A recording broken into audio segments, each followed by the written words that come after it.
Extremely tense situation. I mean, I know we ask this every time there is an attack of this nature, but given what the Taliban has been saying in the run-up to next week's vote, I mean, what sort of security would there have been at this site? Bilal Sawari there, following everything relating to that attack in Kabul. More on that a little later. Thanks, Catherine. Figures obtained by the BBC suggest that a government policy intended to encourage some tenants on benefits to move to smaller properties isn't having the desired effect. But ministers say the cut in housing benefit, which critics call the bedroom tax, is having an impact.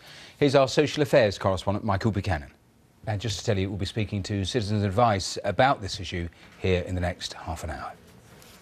Now, we will get an update on the situation regarding Dave Lee Travis, with apologies for any confusion that was caused at the headlines, because we were trying to tell you the latest news about Dave Lee Travis and we inadvertently ran a picture of Max Clifford relating to his trial. We will start with the news about Dave Lee Travis, because in the last hour we did hear from the CPS that he is to be charged with a further count of indecent assault. Dave Lee Travis was cleared of 12 counts of indecent assault at a trial last month. However, the jurors were unable to reach a verdict on 2 counts. He will now face a retrial in connection with those 2 counts, and then along with today's fresh charge. Danny Shaw at Southwark Crown Court. Meanwhile, we will also get an update on the trial of Max Clifford, and he has told a court today that claims of sexual or indecent assault against him have been made by fantasists who are seeking compensation. Under cross-examination, the publicist again dismissed the allegations, calling them a pack of lies.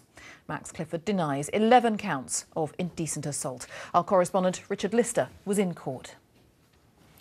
Charlie Brooks, the husband of the former editor of the News of the World, Rebecca Brooks, has been giving evidence at the phone hacking trial. He told the court how much his wife feared being photographed in a public arrest. Our Home Affairs correspondent Matt Prodger has been following the case. Matt Prodger there at the Old Bailey. It is creeping up to 3:30. Let's check on the weekend weather. Good afternoon, this is BBC News with Jane Hill and Matthew Amreliwala. And a reminder of today's main stories. Let's catch up with all the latest sports news, shall we? Catherine Downs joins us with that. Hi, Catherine. Policy. A year on from the changes, research suggests that just 6% of affected social housing tenants have moved home. The government is defending the policy and says the number of tenants moving is 8%. What is your experience? What have people who work for Citizens Advice been finding in the last year as a result of the introduction of this policy? Arrears, you would say. Yes. I mean, what sort of experience do your staff have with people who say, I can't take this financially, this change in policy, I would like to try to downsize therefore, but then come to you and say, I just can't find a smaller property. And to what extent would you say that is happening? Government slightly disputes the BBC's figures that it's found. It says 8% of tenants have moved on. They would argue it wasn't meant to change the situation overnight. Therefore, over time, it will work. That's what the government says. When the government says this policy has saved taxpayers £1 million a day since the changes came in, what's your thought about that? My thoughts from Citizens Advice. Thanks very much for joining us this afternoon. Thank you. Before we move on, let's return to the situation in Kabul, that Taliban attack on a guest house with foreigners trapped.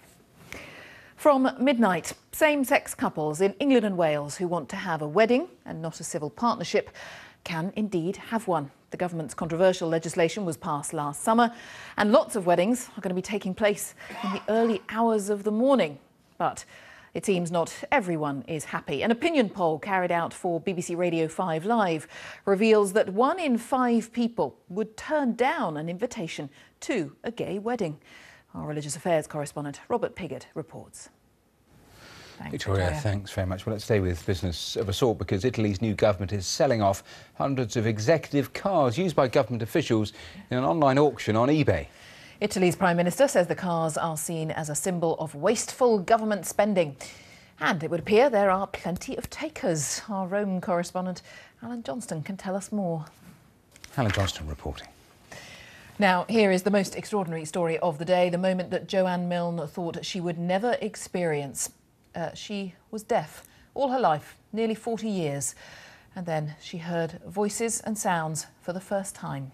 Well, the experience of hearing something as simple as a nurse reading out the days of the week to test her implants reduced her to tears of joy. Here's our correspondent Danny Savage, who's been to meet her. Extraordinary. Makes me cry every time.